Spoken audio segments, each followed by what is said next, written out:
What's up, everybody? That time of the day, that time of the week, that time of the month. About time.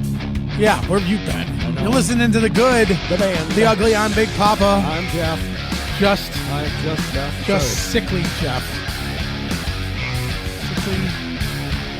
Sickly Jeff. Dude, you got this neck. You still feel shit, don't you? I get sick, I'll fucking kill you. I'm telling you right now. Climb here. My mom always told me to share. I know she told me. No, Never mind. So how you doing? Good, man. You feeling better now? Yeah? All your lady parts are back to normal now? How many times is that for COVID? Is that the first? You're a virgin. You had the big C 4 times. 8 for 5. So, things are good. Got all kinds of good stuff going on. We got NAMM coming up in a couple, I don't know, 4 weeks, 5 weeks. 4 weeks? I think it's 5 weeks. That's going to be good.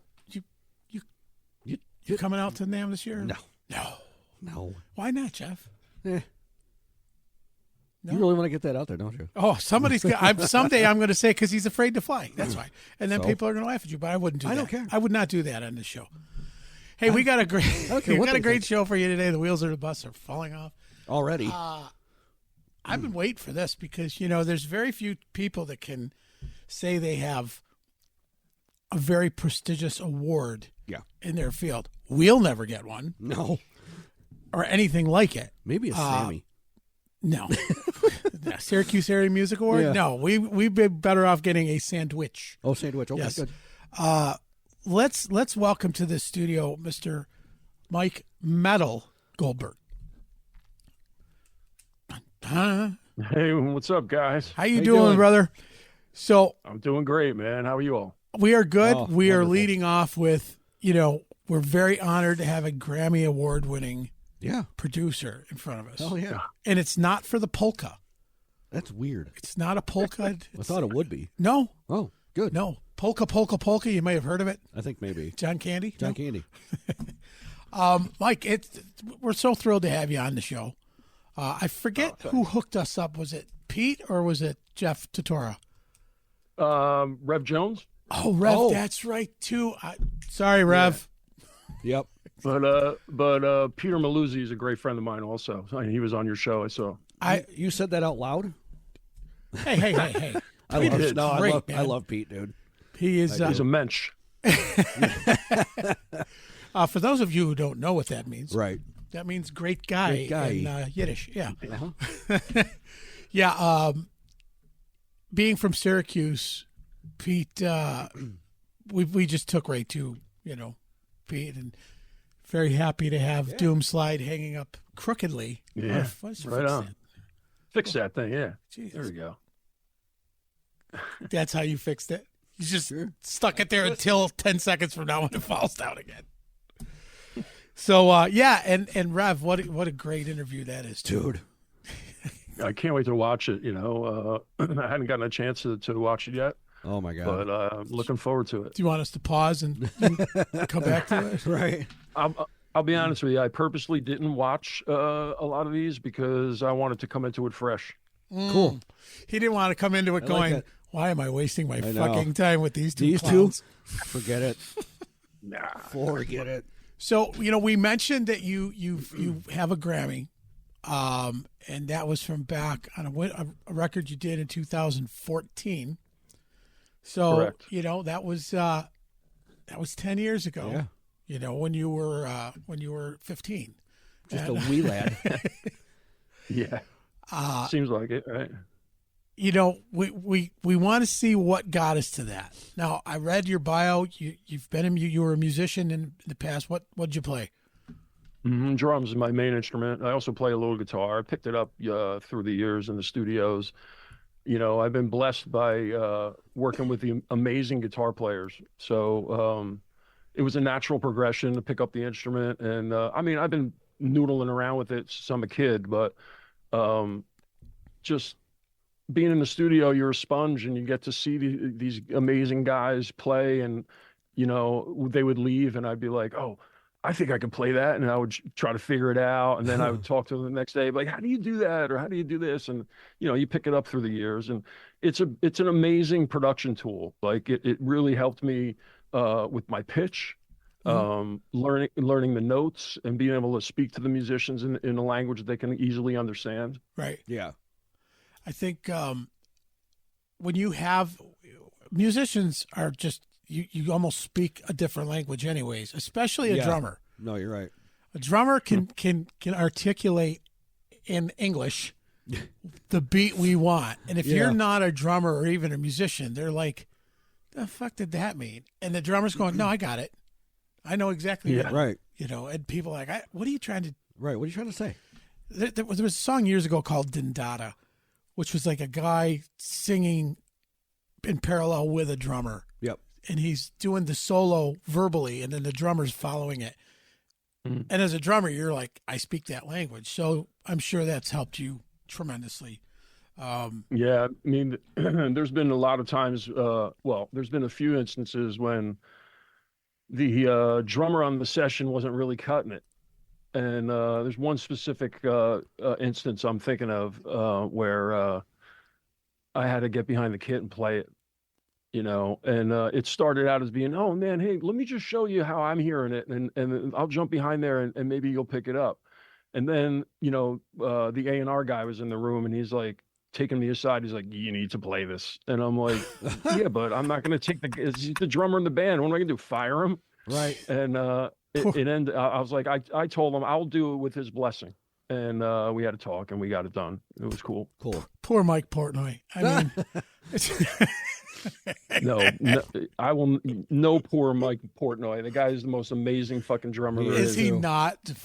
I mean, God, definitively. he blows me away. And so great to see him back with Dream Theater. Oh, you know, dude. Really sound happy like- about that. Yeah. they sound like old Dream Theater. Yeah. They really do.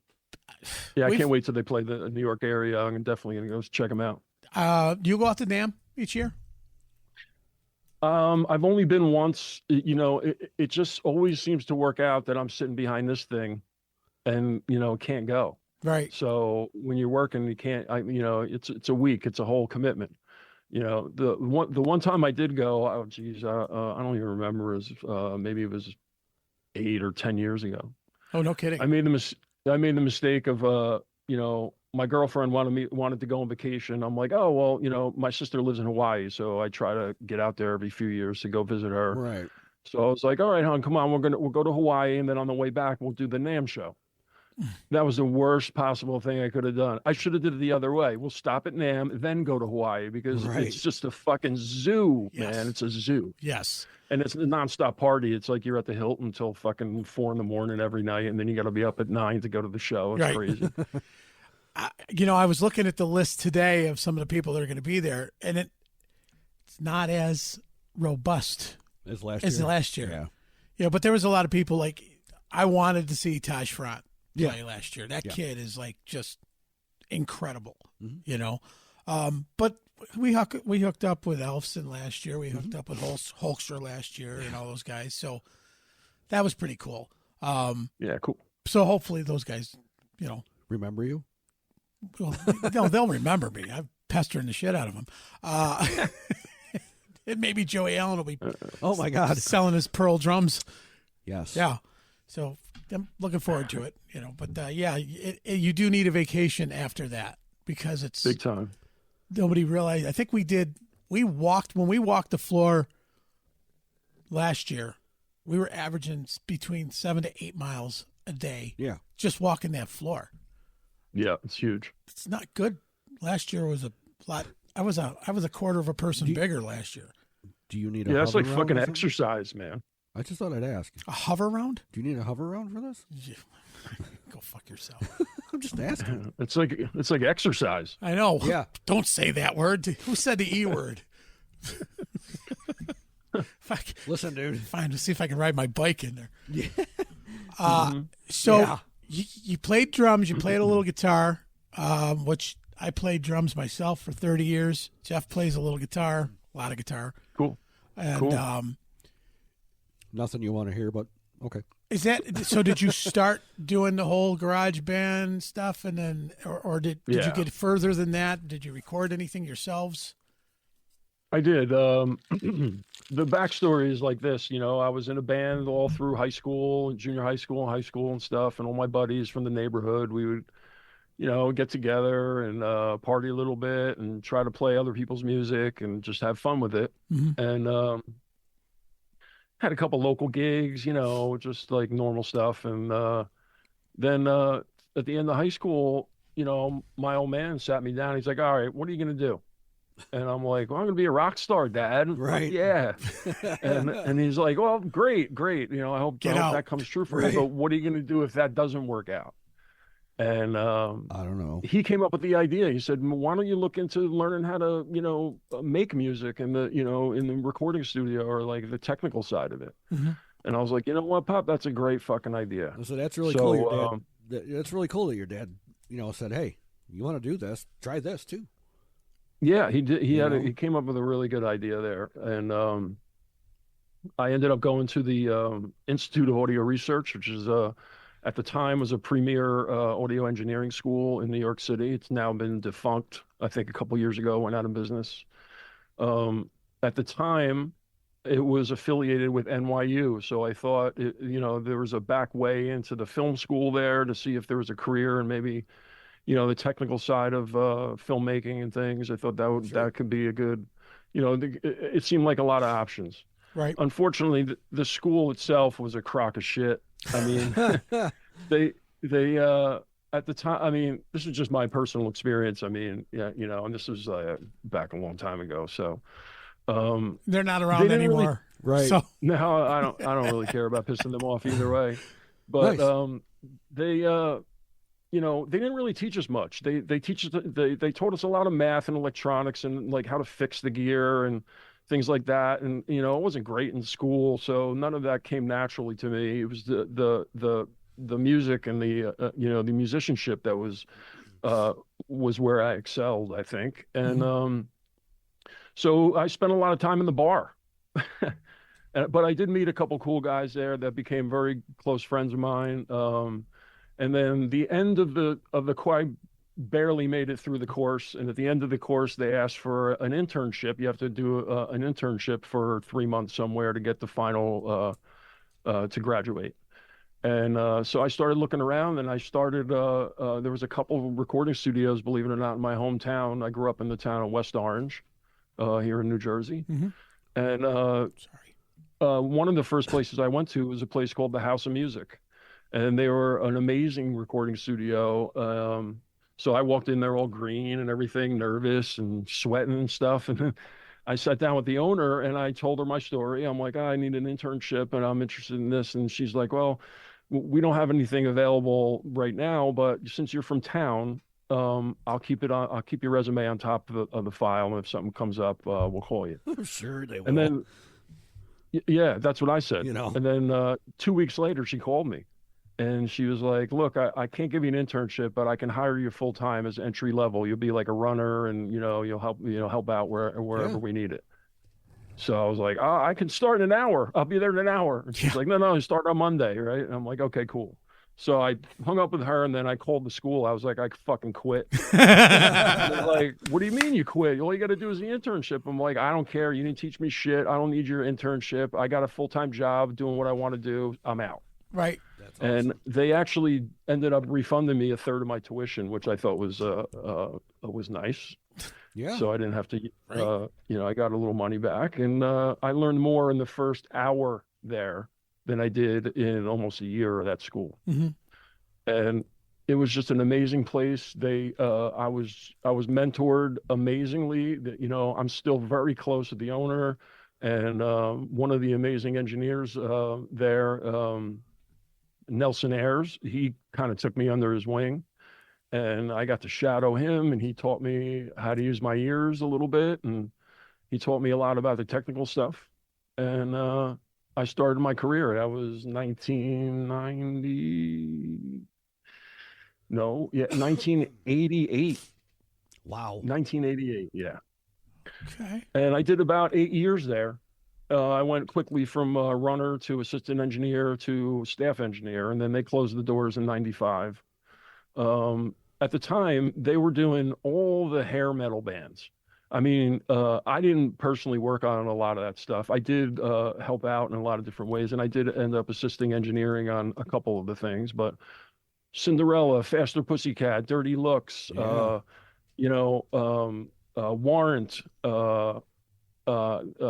There's all, I mean, I can't even remember most of them, but they were just churning them out. And it was cool because I got to hang out with all these rock stars and spending time at that studio and meeting all the amazing people that I did.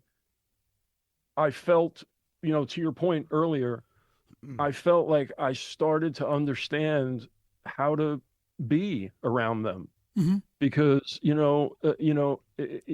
I started to feel accepted into that group, and it was easy for me to be comfortable around them. I think a lot of people struggle with that maybe at first, or they learn their own way how to make that happen. But it happened for me there. I think in this working with people that you kind of look up to, Jeff and I both grew up in the '80s, as did you, and. When you're saying Faster Pussycat, Warrant, Cinderella, these are the bands that we listen to, the hair metal bands and some of the heavier stuff that was coming out of the New York City, New Jersey areas with, even guys like Manowar or Anthrax or some of those, the East Coast heavy scene that was coming out late '80s, early '90s. Well, it's funny because I'm sorry to interrupt. Go ahead. No, go ahead. At the time, we were working on all those things, but I'm listening to Metallica, Overkill, Anthrax. I'm playing metal. I'm playing drums in a thrash band. Yep. That's where I got my name Metal from. Because that was before that was the other thing. Before all the cell phones and stuff. At the studio, there was like 3 mics working there. Oh, so they would ring down and say, "There's a phone call for Mike." Mike who? Which Mike? Right? Yeah. Oh, So then one day the owner's like, "All right, we're giving you all nicknames. You're this, you're that, and you're Metal," because my hair was down to my ass, and I was like, Metal, right? So it kind of stuck. There's guys that just know me as that. One of them is Slash. Right. Oh, really? That's how you know Peter, right? Well, I met Peter through Leslie West. And then he helped to arrange us all to get together, and we reconnected after many years. I was producing a record for Doro Pesh, and I needed a guitar solo, and I ended up at a bar in Manhattan with some friends of mine, and in walks Slash and Jay Messina and Jack Douglas, and they were producing. Those guys are my idols as far as engineers and producers go. Right.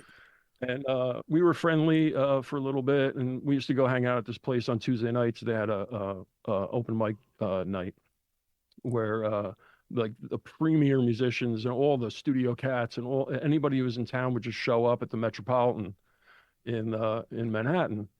And I found myself sitting at the bar drinking with Slash, and he's like kind of the same age as us, and we have a lot of the same musical influences, and we just hit it off. And he was asking me what I was working on, and I told him I was doing this great track for Doro, and then I looked at him, and it dawned on me. I was like, "You need a guitar solo on this track."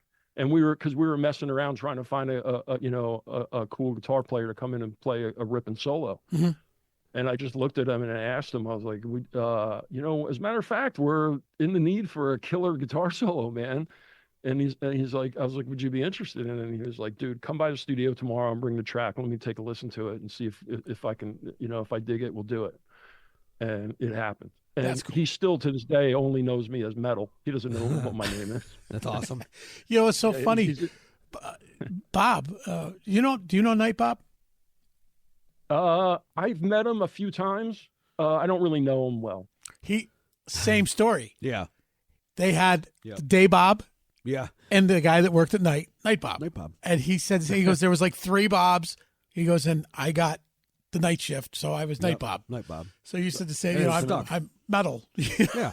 So it stuck. Yeah. and those names just stick with you forever. Yes, You know, they do. that's pretty freaking badass It if you is, think too. about it.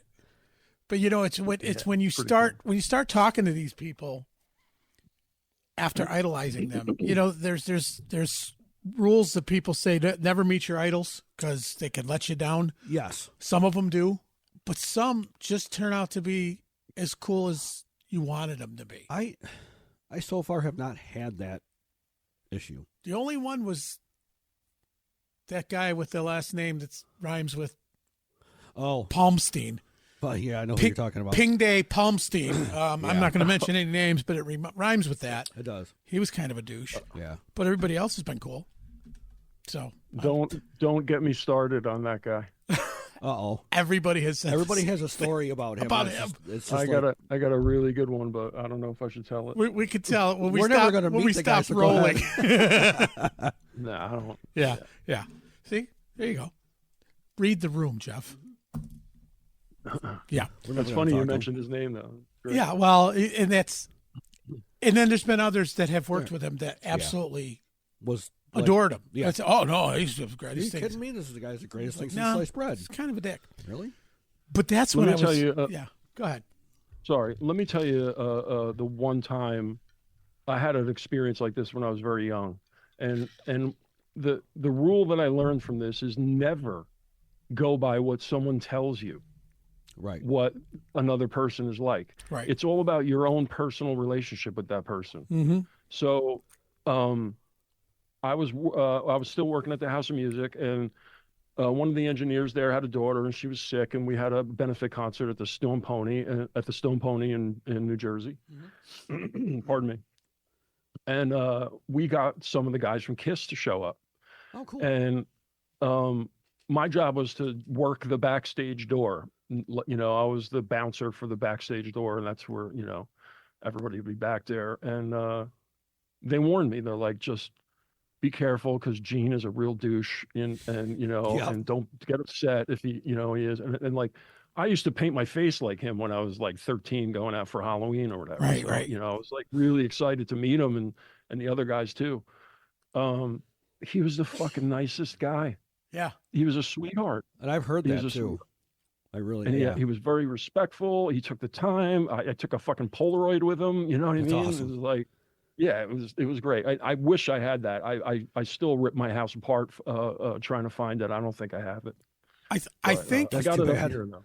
a lot of exactly. Gene. I think Gene's misunderstood to a degree because when he's at the venue and he's playing, they're laser focused. Yeah.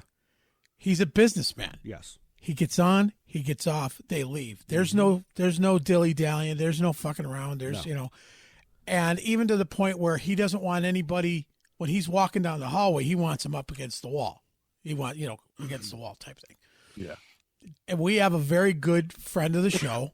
Her name is Mary Jo Spillane, and Mary Jo's done a lot of tour managing. Mm-hmm. And she did stuff, and she's very good friends with Paul. Yeah. And even she says there's been times where Gene was like, barked at her, and she's like, no, you don't yell. Mm-hmm. I think she was doing the Heaven and Hell tour with Dio or something. Oh, yeah. At the time. And, she was, I think she was. That's back when they couldn't be Black Sabbath, so they had to change their name. Yeah. Yep. So she was a production manager on that one. Great record, though. And I think amazing. Gene or somebody barked at her, and she's like, no, don't. You don't yell at me. Not for you. I may look quiet, but I'm not quiet. So, but Night Bob will tell you stories about that one too. Yeah. So yeah, I mean, it depends on where you catch them. I mean, if you're at a bar and they're there just hanging out, they don't have to have that laser focus, So yeah. I've only had a luxury of meeting them as a fan when I worked for the radio station years ago, and it was quick, hi, nice to meet you, shake hands, quick picture op, and that was it. Right. But the other guy that we were rhyming with, he was just just was outright rude, and I get it. But when you say something and you see a younger musician say to him, how do you get your licks so fast? And he says something like, from signing autographs for idiots like you.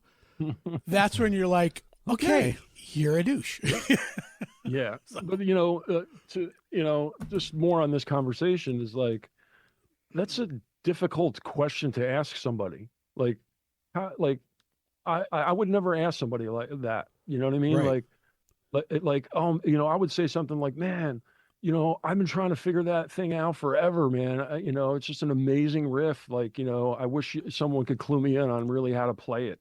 Right. Or you don't just say, what happens is, you get in an environment where you feel like this is your one shot to like talk to this person and relate to them.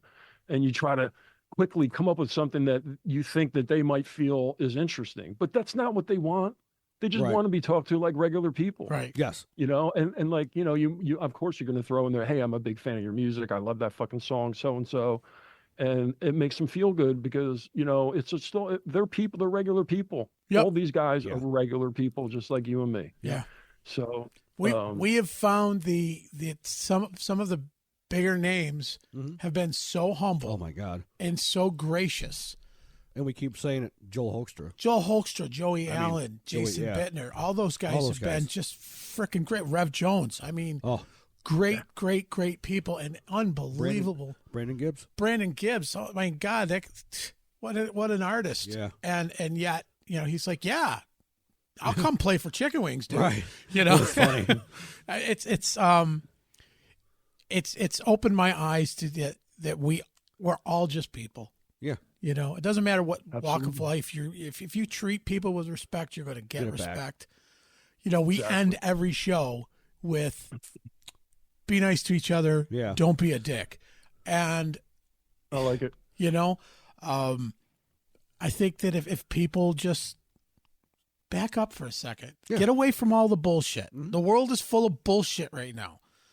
I don't care what your politics are. I don't care what your religion is. I don't care if you like trees, women, dogs, cats, mice. I don't care what it is you want to hang out with. I don't give what a you fuck. identify as. Just don't be a jerk. Yeah.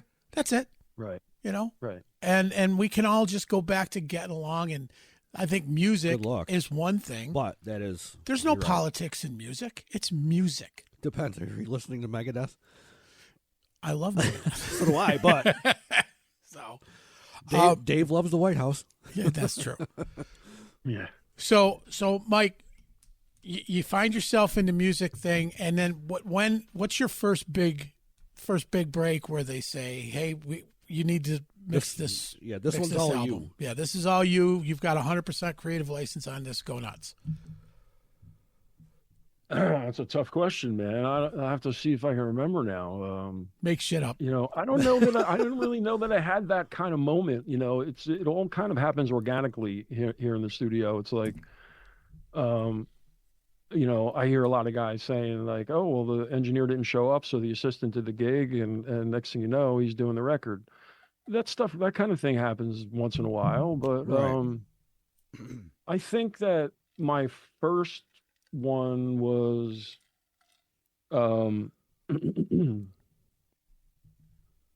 being asked to do the T.M. Stevens record back in the 90s. Mm-hmm. Okay. And at the time I was working as a team with my partner Nelson Ayers, who I mentioned before. He's one of my mentors. Mm-hmm. And the two of us would be sitting at the desk, and we were like, we were brothers, like,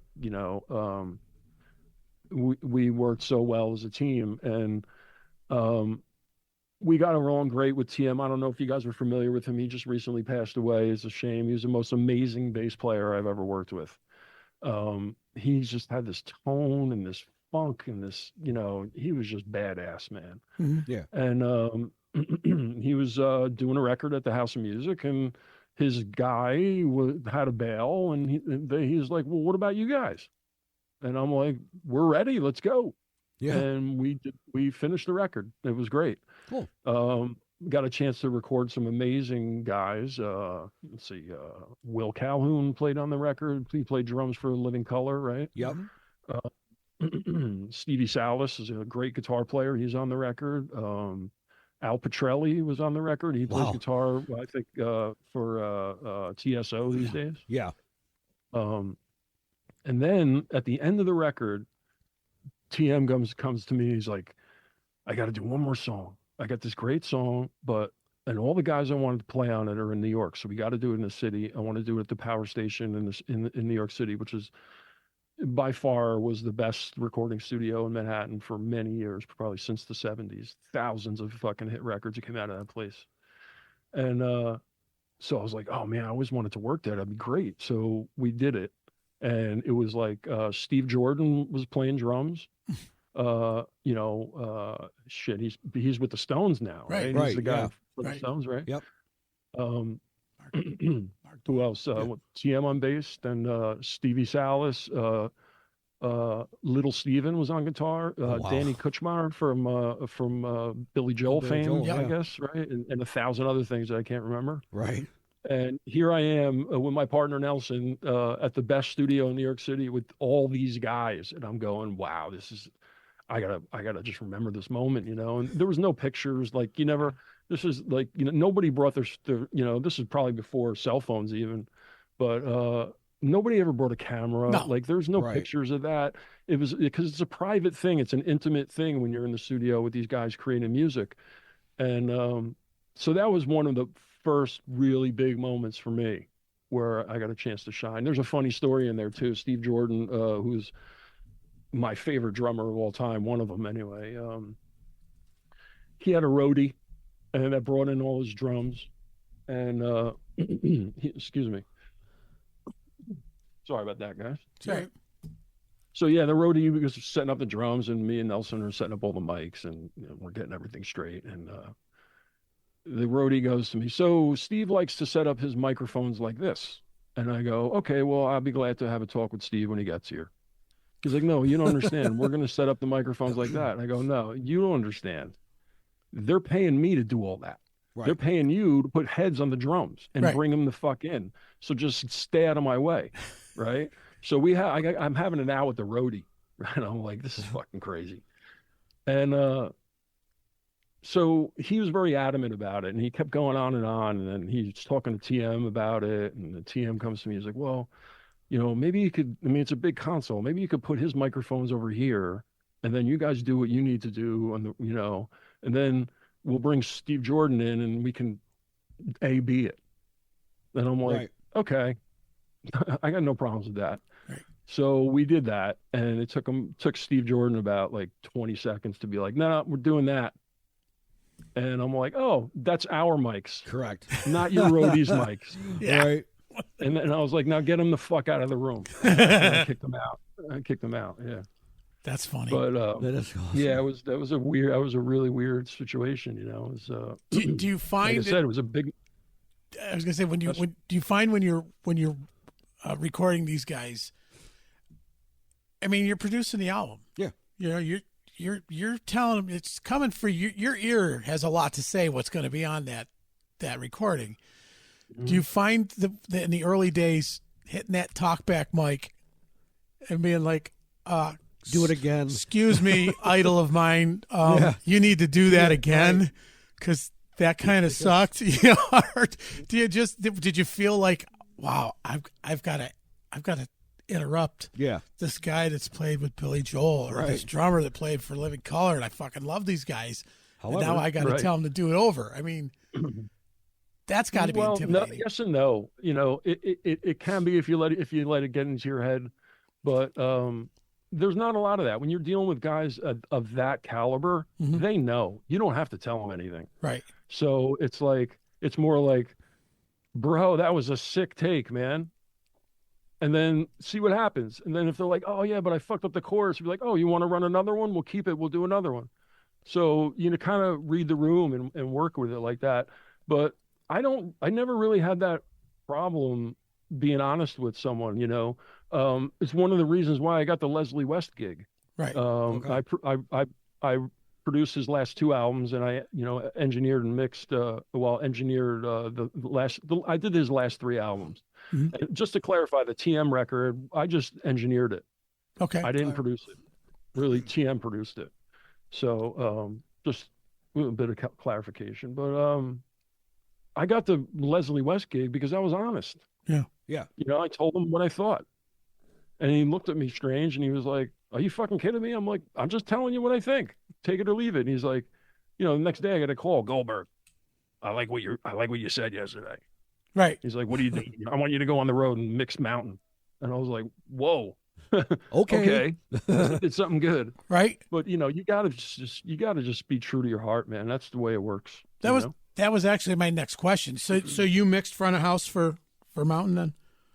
No, No, I did not. Okay. I was offered it. One of their last tours, I was offered it, and it didn't work out. Okay. I had stuff going on, and you know, they didn't have much of a budget for it, so you know, I'm not going on the road for peanuts at this point in my career. You know, Right. Who have you been on the road with? Very few people. I'm a studio guy. I don't, Right. you know, I've done a lot of live sound. I really started after the towers came down, 9/11. You know, a lot of the studio work dried up, and my uncle Bob was an amazing sound guy, live guy. He cut his teeth on Broadway doing mixing Broadway shows. Mhm. And the two of us started up a little side gig, and we started doing a lot of live sound. And the biggest thing we did was there's this big cancer research foundation that has an annual gala in New York City. It was called the Samuel Waxman Cancer Research Foundation. Mhm. We're talking like $1,000 a plate, you know, 1,000 people. They'd raise, you know, millions of dollars for this thing. So Uncle Bob and I we built the sound system for these big concerts. He's an expert at it. I just kind of helped, you know, like where, you know, being a body. And, you know, but I have good ears. So I can, when we got shit all fired up, I'm there tuning it and tweaking it. And it was a good thing. But I think one year they hired the Eagles, but Don Henley wouldn't do it. So it was the Eagles without Don Henley. I mean, everybody was there. So we got to do that, and of course they bring their front of house engineer. So we're just really system techs, and I was a stage tech for the show for that gig. And what else we do? Counting Crows was on that, and so you know, I worked on a Rolling Stones concert at Giant Stadium that was pretty sick. There's a funny story it's not so funny, but it's pretty crazy. It's a big gig. I mean, they had like 100 tractor trailers or something of gear, and they, you know, took 3 days to set up the stage in the middle of Giant Stadium, the old Giant Stadium. Yeah. Mm-hmm. And a buddy of mine works for the union, Stagehands Union, here in Jersey, and he calls me up. He's like, "We got a big call. They need like 175 guys or something." And I'm like, "All right, I'm in." And he's like, "All right, we'll show up at 9 o'clock over here, and we'll get you on the crew." I'm like, "All right." So I show up, and then this union boss comes out, and there's this big crowd of guys, and he goes, "All right, you guys, you're carpentry, you guys are lights, and you guys are sound." And of course, I'm in carpentry. So then everybody goes, and I walk up to the guy. I go, "Look, I'm a sound guy. I don't do carpentry, and I don't do lights. So if I can help you out in sound, I'd love to. If not, I'm out of here." He's like, "All right, you're on sound." Right. And then, so I'm working on sound, and I'm flying the main PA with the guys. DB, I think out of Chicago did the sound. They were the sound crew. And, I was talking, with them where we were, flying the PA, and you got millions of boxes that have to go up the, you know, they chain them up. Mm-hmm. And fly them up onto the iron. And I see one of the A2s is like opening up the mic locker, and he's pulling out all these studio mics, Neumanns and Sennheisers and all these really expensive microphones. And I'm like, "Dude, you guys use U87s on the drum kit?" And I've never seen that before in a live show. He's like, "You know what those mics are?" I go, "Yeah." He goes, "Good. I got a job for you. As soon as the concert's over, you're going to go on stage, and you're going to take all those expensive mics down, because you know how to handle them and you know what they are, and put them back in the mic locker." So I'm like, "Wow, it's okay." So literally high five the Rolling Stones as they're coming off the stage, and I'm going on stage, and there's blowing up fireworks on top of my buddy Joe Fiola he's a pyro guy. He's blowing up fireworks on top of the Giant Stadium, and the whole thing's lighting up. and I'm walking on stage. The hair on the back of my neck is standing up. I'm like a deer in the headlights. I'm like, holy shit. And I'm up there taking the mics apart, and it was fucking funny, man. That's pretty cool. I almost got killed on that show. There was one of the riggers dropped a chain. So I'm like, I'm trucking across the stage to get to something on the other side, and he needed something to bring back. And all of a sudden I hear chain running. So you hear, metal chain on iron going, right? I'm like, holy fuck. So I'm like, I got a big stride. So I'm trucking it right behind me. Boom. It's like 50 foot of chain hits the deck, goes right through the deck. And it missed me by like 3 feet, like maybe 2 steps, right? Wow. I'm like, holy fuck. I turn around, and whenever there's a rigger on those shows in the air, they always got a ground guy, right? He's like a safety guy. He makes sure the guy has everything he needs. So I look around, I find the rigger, I grab the guy, and I'm rattling him against the iron. I'm like, you motherfucker, you almost killed me. And the union boss pulls me off him, and he's like, you better go chill out. And he takes me in the back, and he's like, sit down and relax for a little while. I'm like, how about if I just go home? He's like, yeah, come back tomorrow. I'm like, all right, good. So I left. I was like, fuck. Holy shit. Nope. I'm not coming back tomorrow. No. Right. Yeah. No, it was a great show too. We got to see the concert. It was amazing. Those guys are unbelievably talented. Oh God, yeah. Yeah. Yeah. We had our gentleman on here that worked with the Stones. So I'm not going to give it away. He'll have to look it up. have to watch it. Yeah. So okay. you're doing some live stuff. You're doing some recording. At what point? The company you're working for now. That's you. No. No. Okay. I work for this amazing recording studio here in New Jersey called IMP Studios. Okay. Check us out online. I've been running this room for 28 years. Wow. And the owners are amazing people who are family to me. Mm-hmm. And we just have this amazing relationship. During when the towers came down, I was actually I had them lay me off because there was I had a lot of side work going on, and they didn't have a lot of work here in the studio. So I'm like, look, just lay me off. I'll do all the jobs here on a freelance basis, and then when things start picking up, you'll put me back on salary. So that's kind of what happened. Mm-hmm. But I prefer the studio. I mean, listen, I cut my teeth in the studio. Right. Sure. I know a lot about live just from being around, being a musician, being around musicians, seeing shows, going backstage, meeting all the guys. So, and I'm perceptive when it comes to all that stuff. So I become valuable in that scenario also. But I don't like the pressure. Like, it's got to get done right now, no matter what. Right. And man, you lose sleep over that shit. You know what I mean? Right. Like I'll be, waking up in a cold sweat going, oh, fuck, did I account for this? Or what if there's a guest, and what I should get more of these mics, and it just never stops. And every show is like that. Right. It's crazy. It's not for me. Yeah. You know what I mean? I get it. But it's two different mindsets, and you've got an ear for what you do. You know what the end product should sound like, how you're going to get there. I mean, I'm running this tiny little fucking shitboard over here for this. I see that grandiose thing in front of you, and I'm like, yeah, no. What now? I'd be like, what the fuck? I know volume. Yeah. That's it. Yeah. I mean, I don't. And for you guys to have the ear, you know what frequency, what this and that. It's completely different animal. Trying to measure it's a totally room. different genre. Yeah. Yeah, absolutely. This is outside versus inside. Yeah, I've done only small clubs, and now I'm going to do an arena, or I do arenas, and now you want me to mix small club, or you want me to try to mix something that's going to go in a studio. Well, To your point, I call them ear miles. So a lot of live sound guys are fucking deaf. Mm-hmm. Because they're out in front of 120 dB every fucking night. Right. Eventually, and they can't really wear protection because they got to hear. Right. So a lot of them are deaf, man. And I did not want to be that. I need my ears for in here. Mm-hmm. So that was that was another big reason why I prefer, in the studio. I can control. It's a controlled environment. Right. You know, I listen soft a lot because I want to save my ears, you know. Yeah. I crank it up just like everybody, but when I was young, I used to crank it up all the time, and you know, but you learn to approach it more maturely, you know. Mm-hmm. I think the times whenever we were in the studio, watching us rehearse and record at a low, nothing, you know, right?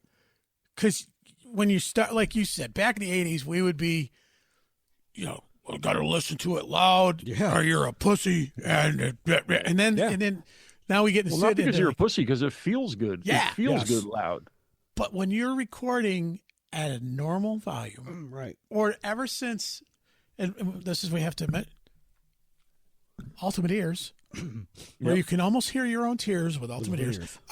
You know, being endorsed and being an endorsed artist by Ultimate Ears has opened my whole thought process about in-ear. But even, I don't care, it's changed my whole school of thought. Being able to hear everybody. Yes. Oh my God. So, that's what the bass and the drums. Yeah, I don't need to hear them. Right. I can feel them. Give me the guitars. Give me the vocal. You know, as a vocalist, that's what I'm more into that now. Yeah. But man, technology has really come a long way. Yeah, the in-ears are a tremendous bump up. You know, you like one of the things I think about is the Sphere. We hear you know, all these stories with this amazing sound system they have at the Sphere in Las Vegas. Yeah. You have to use in-ears. They won't allow speakers on stage. Right. So, like the Eagles had a horrible problem with that because those are old school guys. They all use regular stage monitors. Mm-hmm. Yeah. And I read an article with Joe Walsh saying how difficult it was to transition into that, but because it was such a special venue, they embraced it, and I think it's been working well for them. I'm sure they'll probably not go back once you get used to it. Yeah. You know, it's going to help them protect their ears more. They can keep the volume down, and they can hear all that clarity, and it's easy for them to sing, especially a band like the Eagles, man. The vocals are just unbelievable. Yeah. It's have you dabbled with the immersive studio stuff? I haven't. I've been every time I get all the emails from Dolby, and they're like, come out and see the Atmos systems and stuff, and I just don't get how music to me is just like, I want to be able to close my eyes and stand and feel like I'm standing in front of the band, right? Like you're a fan at the concert or wherever, and I don't need a guitar like coming out from back here and shit. Like, you know what I mean? Like, how do you do that? I'm sure there's some amazing guys, and I should probably, you know, eventually we'll dig into it and see what it's all about. But, you know, I still don't see this Atmos music thing taking off. I don't see it. Right. I'll say this only because I had the luxury of Joey DeMaio from Manowar, built Great band. Built an immersive studio here locally, up here in Auburn, New York, just outside of Syracuse. Cool. Had the guy come over from overseas. I think he was from Germany.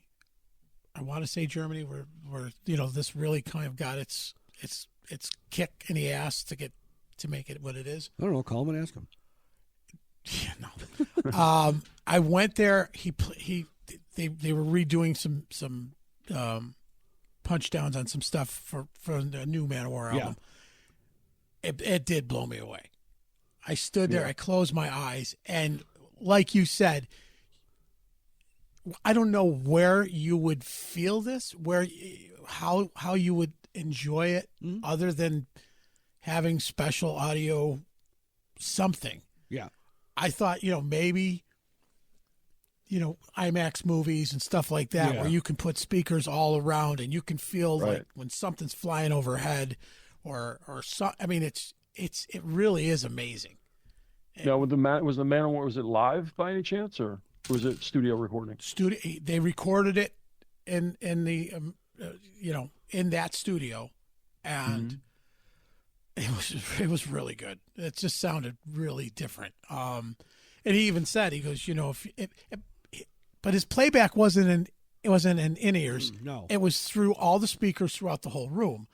So no matter where you walked in the room, you felt like you were that guitar player walking by the drum kit. You felt like if you squatted down lower, your bass drum, you were feeling it more from a lower angle. It was wild, and I think I appreciated it more being a musician than I would have not knowing what to try to expect. You know, and being in the studio situation that we've been in the past, it's like, geez, it's a lot different than just regular fucking playback, you know? Well, so. I look forward to being able to tinker around with that stuff someday, and I'm sure I'll get into the position to do that. A buddy of mine has been trying to do the same thing. I think we keep getting plagued by work and not being able to go to these demos or, you know, AES show or NAM and stuff and be able to do it. But yeah, that's why I kind of asked if you were going to NAM, because I'm curious to see what they're going to have set up out there to kind of capture the interest of someone with a trained ear like yourself, you know? Yeah. Well, you know, the other thing too is I should mention that, you know, music is consumed differently now. It's a different world. It's not like when we were younger, when it, you know, it was deeply entwined with the fabric of everything social. Right. I mean, it gave you your girlfriend. When I was a kid, it, you know, is like, that's how you found your girlfriend. Oh, you like AC/DC? Yeah, me too. Cool. Let's hang out. Right. How you dressed, what you did on a Friday night. It was all about the music. Yeah. Nowadays, it's just a background soundtrack. Yeah. So I often wonder if people really even give a shit anymore, like about using the new technology to advance, you know, recording. It's like, you know, guys are getting paid, instead of getting paid 7 cents a spin on radio, they're getting paid 0.007 cents for a stream on fucking Spotify. Right. It's like per click. So their budget, they don't have a $200,000 budget to go do an Atmos mix of their record. Right. They got, you know, 10 grand or 20 grand. It's a whole different world. And that's why they're releasing one song at a time.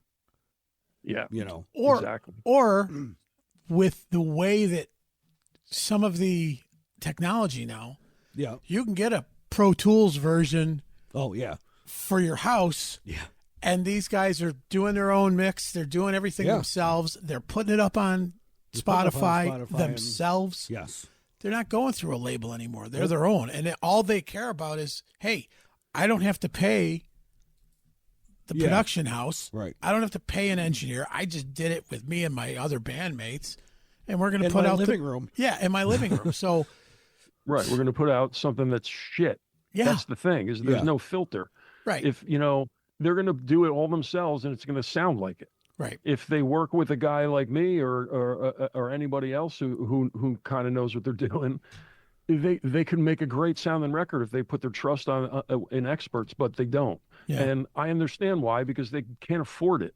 But at the same time, they don't understand that they need guys like us to help them through the process and to coach them through the process.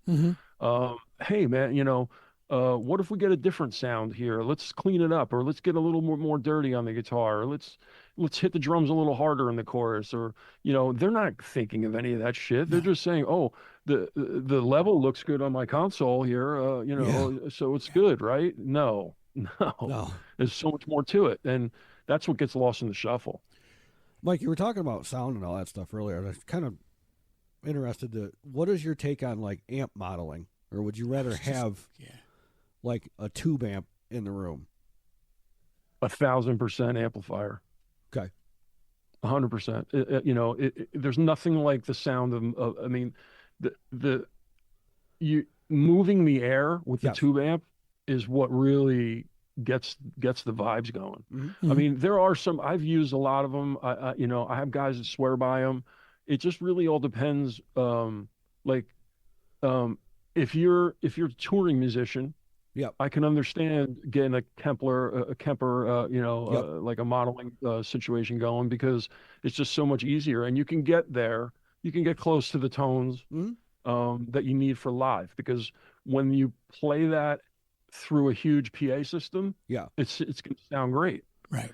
So, but when you're in the recording studio and, you know, everything's under the microscope, so it's not going to be good enough. You know, I'll challenge anybody to come in with their amp modelers and give me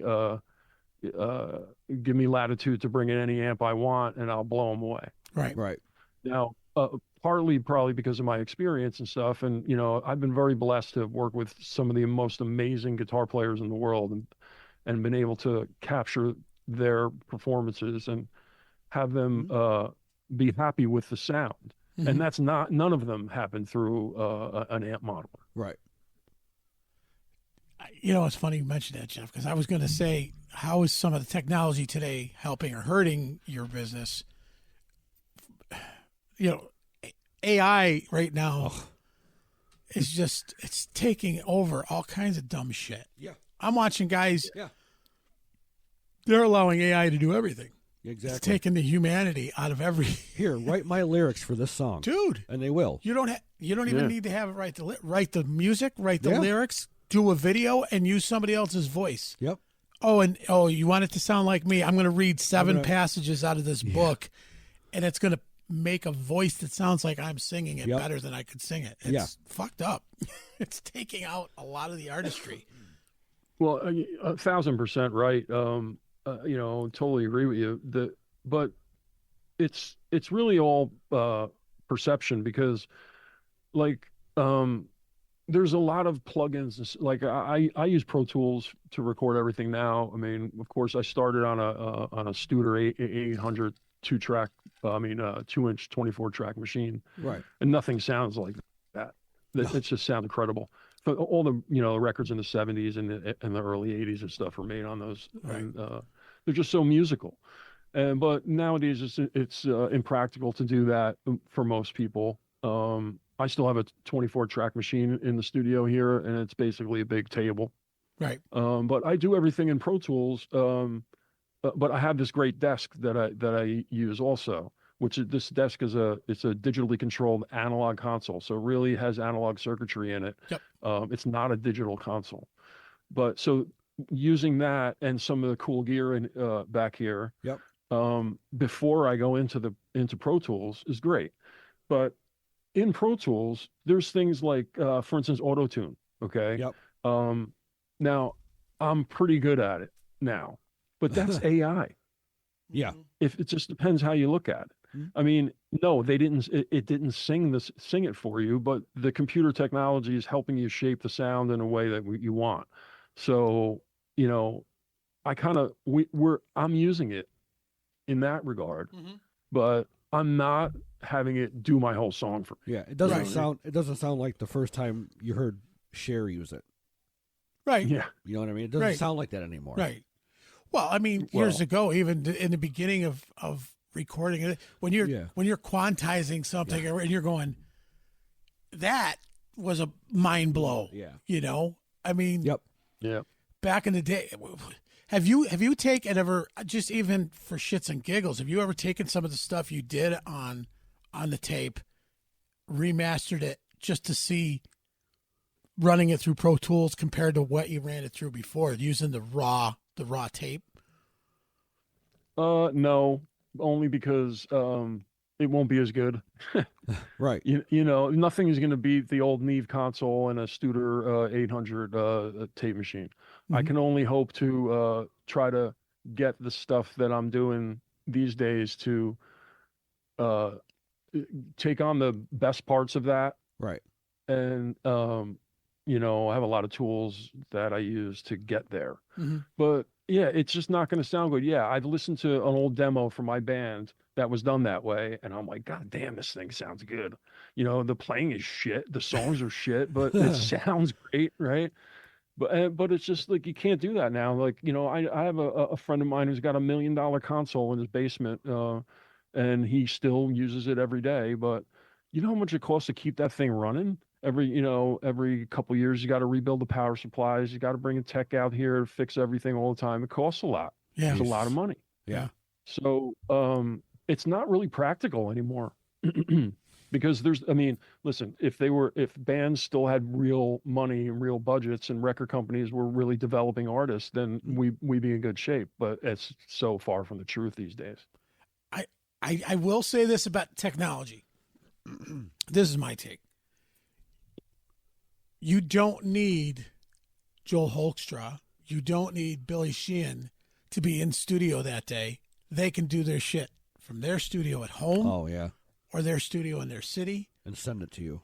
And digitally have it to you seconds later, and you're punching it in. And it's like, you know, during the pandemic, that's how most of those guys were making money. Yeah. I mean, what Billy Sheehan said, you know, he goes, I did like 300 projects last year.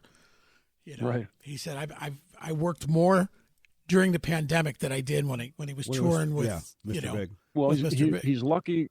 He's lucky to have the ability to do it with the studio setup that he can work in. Mm-hmm. I wasn't allowed in the building for 3 or 4 months. Right. You know, and I was getting calls like crazy. Oh, can we do this thing? Can we do this thing? And I'm like, I can't. They're shutting me down. The town won't even let me come to the building. Right. Yeah. So he was lucky that he was in a good place, and he also has the knowledge to do it. Billy's an amazing musician, and he's been around forever, and I love him to death. I don't personally know him, but I'm a big fan of his work. I'm sure that when he plays a track and sends it to you, it's going to sound fucking great. Right. But it doesn't mean that everybody knows how to do that. Right. Right. A lot of people don't.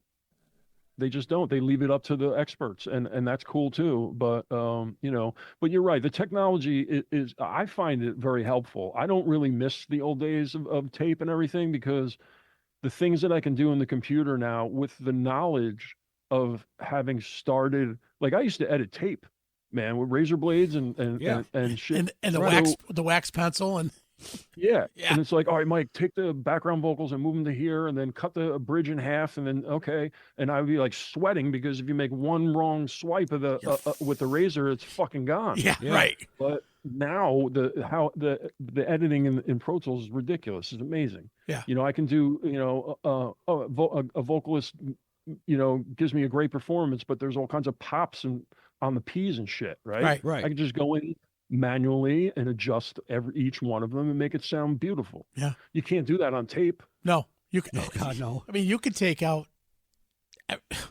just half a breath. Yeah. You know, anything, or extend it just a little bit. Say, oh, we just need to move that. Right.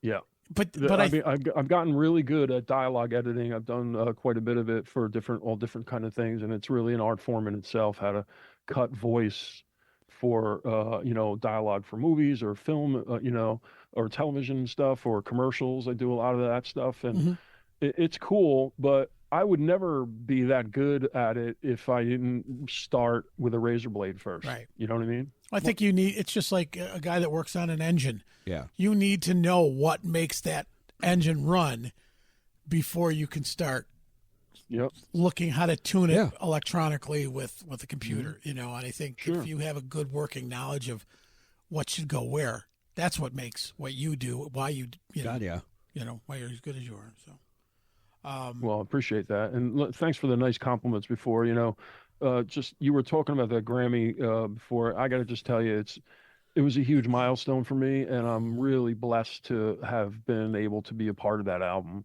And it was, you know, and I never expected it. It came out of nowhere. It was a cockamamie deal to get involved in it in the beginning, and I couldn't believe how far it went. It's like, and that's the crazy thing about this business, is like, you never know where it's going to come from, man. Right. You never know. And thankfully it did. I hate to circle back like that. That's cool. It's perfect, because you find yourself at some of the projects you pick up, and you're like, this is gonna do something. I know. I mean, even hey, you know, this little niche of the world that Jeff and I find ourselves in. this show we didn't think we'd make it past a year. Yeah, well, we were doing it. You know, the pandemic had come through. Yeah. He and I played in a band for years now. We lost 113 shows for the year when the whole year got canceled. I mean, we were playing 3 shows a week, and and then all of a sudden they all went away. Yep. And as a musician, as an artist, as anybody in a form of this field of entertainment, if you're not doing it, you start getting restless, and you're like, this sucks. I got to do. I don't care if I got to moon somebody out my front window just to feel like I'm, somebody's watching me. It was the first time I went more than 3 weeks without making any music somehow. Wow. It was crazy. I was doing the math. It was unbelievable. So that's kind of what brought us to what we're doing. Yeah. And still, we were doing it for the sake of ourselves. Not only that, but I mean, we really, for the longest time, kept it with just local musicians. Yeah. Mm-hmm. But then sometimes it kind of dries up, and you go, what now? And that's why we ventured out into film or guys like Pete. Because Pete was from here, but then that led to artist after artist after, and then Jeff Totoro out in Vegas, he's playing with everybody and he's introducing it, and it's evolved. I mean, and then when we look at our analytics and we look at statistics, and I'm like, we had 11,000 hits between audio and video for one episode of Rudy Sarzo. Was like boom, and I'm like, holy shit. This may have some legs, Cool. And next thing you know, we're getting endorsed and being invited out to shows like NAMM. And so you just never know what you're going to do. And our struggle is to get it out. But our message is to people that you may not play an instrument the best. Right. You may not be the best sound techie engineer. Guy. Right. You may but not there's, be, there's so many different facets of the music industry that if you want to be part of it, just embrace it. Carpenters, electricians, like you said it yourselves. There's room for everybody to be part of this. And it's opened a lot of doors. Good on you guys for putting on such a cool show. I'm happy to be on here with you guys, and it seems to have legs, and I would inspire you to keep it going, man. Yeah. Get it bigger. That's our goal. Is the plan. And we say this to everybody. You've been part of our family here now as being on the show, and we want to know what you've got going on, or if you have something you want to promote, or I don't care what it is. We help try to bring people together. I know that working with guys like Ben Morrow, we just hooked him up with Jeff out in Vegas, and now Ben's like, dude, thank you. Now they're like, he's going to drum on my next project and this and that. So we try to bring people together that might not have in the past. Anything we can do to help you, we want to help you out. I appreciate that, man. Right now I've been doing a lot of publishing demos, so to speak. They're not really demos; they're album tracks, really. Mm-hmm. But since COVID, the owner of our studio, my close friend Joe Pizza, believe it or not, his name is Joe Pizza. That's awesome. He's a wonderful guy. Wow. Joe Pizza. He's a prolific songwriter, and he has over 200 songs. And during COVID, we started to curate this, portfolio. And I was digging through all the demos, and we would hear cool ideas, and we'd say, oh, let's do a more modern arrangement of this. 'Cause a lot of the stuff was done back in the 80s, or some of the things were written a long time ago. Mm-hmm. We've been working a lot on that. And I think that there's a great path to monetize that for him. We're gonna look strongly into syncing, and onto television and film and anywhere else. But we're also working on getting involved with some song pushers to get some great talented artists to maybe we can provide them with material. Right. So that's been my main thing for a little while now. Of course, I do a lot of other stuff too. I just finished a record with this cool up and coming alternative rock guy, and really looking forward to seeing that thing flourish. He's really still developing the band, so we can bring it live and show you all about it. I'll give you more details as we roll out. Yeah, cool. But it's going to take a little while to develop the live thing. I don't want it out there until it's undeniable when they hit the stage. Right. Because you get one shot. You know what I mean? Yeah. We're happy to have whoever you want us to interview to get a little bit of a background insight to who they are, so they can use it for their social media and whatever. So we're happy to help that way. Cool. You know? The only other thing I'd like to promote really is our studio, IMP Studios in Paramus, New Jersey. We got a great studio here. It's a beautiful facility. And I've been making records out of this room for 28 years. That's awesome. Wow. Some of the people that have come through there. Yeah, I've looked at your bio sheet. I mean, there's some big names on that, and we will add that to the description of the show. But man, it's been an honor to have you on the show. Yep. We want to have you back. I'd love to. You know, and before we're done already, man. Shit, dude, I know it's been an hour and 10 minutes. Isn't that wild? Okay. Everybody says the same thing. They're like, "Holy shit, that went quick." I didn't even get to the good. I didn't even get to the good stuff, man. That's why we're gonna have you back. Yes, we want to definitely have a part two. Yeah, I'd love to. And that's Rev said the same. He did the same thing to us. He's like, "Dude, I got like 40 more freaking stories, dude." You know, I was like, "That's cool. We'll have you back." And in fact, he almost got called away to go do something, to go do a show, and then it didn't happen. So he was supposed to be last week. Yeah, it was last week. It was last week. Yeah. So we were going to record part 2 last week, and we're rebooking him now. Yeah, I think he's out on the road or he's working. I think he's got some stuff going on. Yeah, yeah. That's. I want to give a quick, if I could, I'd like to give a quick shout out to a very close friend of mine who just recently passed away. His name was Jack Ponte. He was an amazing producer, songwriter, a musician. He was a tremendous force in my life when I was young. He treated me like family, and he inspired me and other people to do their best. And I love the guy to death, and it's really sad that we lost him. Well, we are sorry for your Jack loss. Yes, absolutely. Yeah. It's the people that inspire us, that give us something to reflect on. I know. Yeah, we've had people in our lives, and we have people that are going through some tough times now, and and that's why we say what we do. That's exactly that. Yeah. Yep. Be good to each other. Don't be a dick. And you always got to ask yourself, how do I want to be remembered as my legacy? And it sounds to me like the guy did a great job for you. And for many people. Yeah. Not just me. There you go. There it is.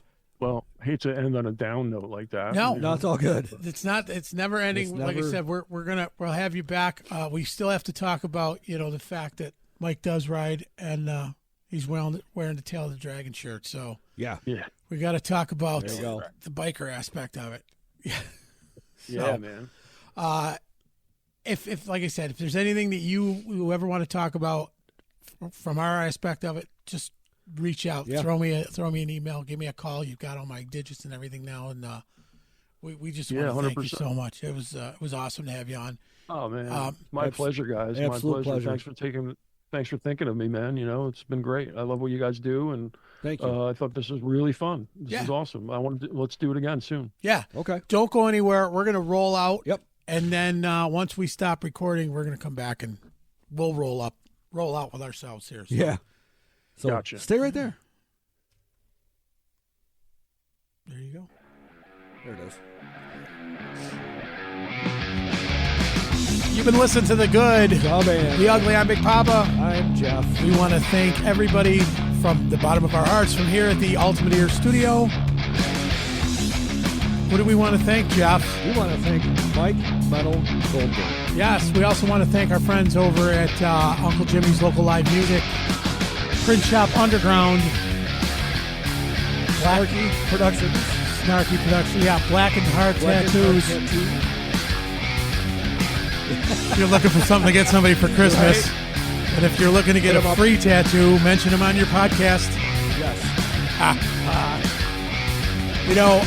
We do this every week for you guys. If you have any questions, concerns, send us an email.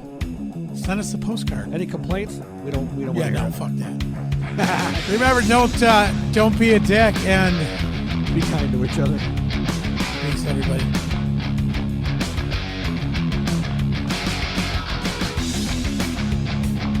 Sliding out, you know what's going to happen next. Yes, I do. Recording stop. Probably. Record.